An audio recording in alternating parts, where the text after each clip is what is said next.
ఆడబిడ్డలు చిలకల లెక్క మంచిగా ఉండాలి, ఇంటాయన కూడా సంతోషపడాలి, అబ్బ మా ఆవిడ ఎంత అందంగా ఉంది చీర కట్టుకుంటే అని. మళ్ళీ ఇందిరమ్మ చీరలకు ప్రణాళికలు సిద్ధం చేసినాం. ఈసారి చిలకపచ్చ చీరలు ఇవ్వాల్సిందిగా మా బట్టి విక్రమార్క గారికి నగదు మంజూరు చేయాల్సిందిగా ఆనాడు పాలపిట్ట రంగు ఇచ్చినాం. ఈసారి చిలకపచ్చ రంగులో మా అక్కలందరినీ నేను చూడదలుచుకున్నా. మీరు ఆ నిధులు కూడా మంజూరు చేయాలి. ఇదే ఆడబిడ్డలకు మనం పెట్టే చీర మన పుట్టింటి ఆడబిడ్డకు పెట్టే సారెలాగా ఉండాలి.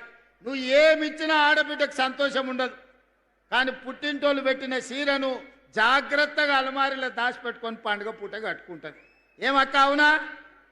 అది అగ్వదైనా సరే, కానీ ఈ పుట్టింటోళ్ళు పెట్టిరు కాబట్టి దాన్ని జాగ్రత్తగా పెట్టుకుంటాం. అట్లనే ఇవాళ మీ సోదరుడు పుట్టింటి నుంచి మళ్ళా మీకు ఇందిరమ్మ చీర సారె రూపంలో మళ్ళా పెట్టడానికి మొత్తం తయారు చేస్తున్నాం. ఇగో బట్టి గారు మనకు 100 కోట్ల రూపాయలు నిధులు కూడా ఇస్తా అన్నాడు. మళ్ళా డిసెంబర్లో మా అక్కలకు చిలకపచ్చ చీరతోని మా ఆడబిడ్డలను అందరిని కూడా గౌరవించుకునే సాంప్రదాయాన్ని ముందుకు తీసుకెళ్దాం. అదేవిధంగా గోడెం నగేష్ గారు చెప్పిన మా ఊర్లో క్రీడా పాఠశాల పెట్టినాను. ఈనాడు గంజాయి డ్రగ్స్ పబ్బులు అని తిరుగుతున్నారు యువత, పెడ మార్గాన చెడు మార్గాన పోతున్నారు.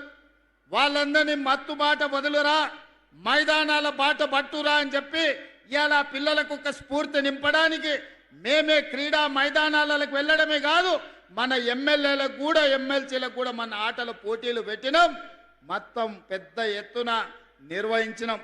అందుకే ఇవాళ ప్రపంచ దిగ్గజమైన మెస్సీని ఫుట్బాల్ ఆడడానికి మన రాష్ట్రానికి తెచ్చినాం.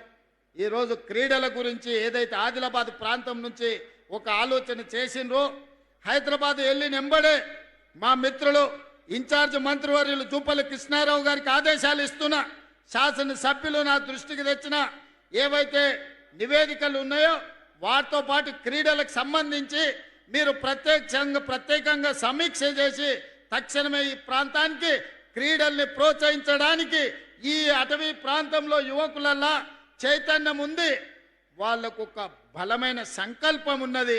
గొప్ప క్రీడాకారులను వెలికి తీయాల్సిందిగా మట్టిలో మాణిక్యాలను వెలికి తీసే బాధ్యత ఈ జిల్లా ఇన్ఛార్జ్ మంత్రిగా మీదే.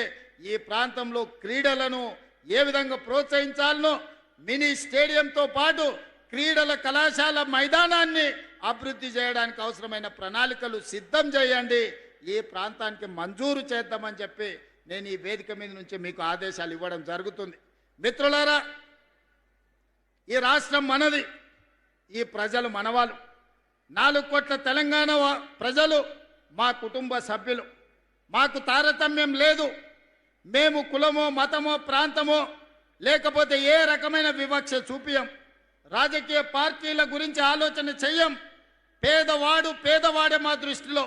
పేదవాడిని మేం ప్రభుత్వం ఆదాయం పెంచాలి, పేదలకు పంచాలి అన్న ఆలోచనతోని మా ప్రభుత్వం పనిచేస్తుంది. ఏ పేదవాడిని ఆదుకున్నా అది మా బాధ్యతగా భావిస్తాం. రాజకీయాలకు అతీతంగా అభివృద్ధి కార్యక్రమాలను ముందుకు తీసుకెళ్తాం.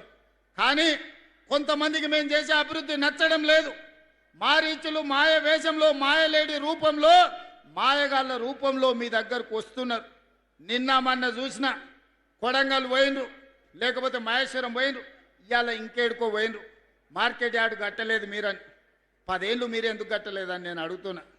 పెళ్లి చేసినా, కొత్తగా పెళ్ళైనా పిల్లనో పిల్లగాడో పుట్టాలంటే 9 నెలల్లో 10 నెలల్లో అవుతుంది కదా. కండరాలు తిరిగిన 6 అడుగులు ఉన్నోని పెళ్లి చేసినా 3 నెలల పిల్లల్ని పుట్టించగలడా? అయితే అదే సాధ్యం. దానికి ఒక ప్రక్రియ, ఒక విధానం ఉన్నది.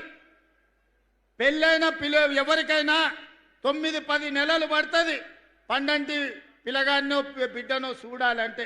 అట్లనే ఈ ప్రభుత్వం 10 సంవత్సరాలు మీరు ఎలగబెట్టని పనులు ఎన్నిటినో గొప్ప గొప్ప పనులను చేసినాం.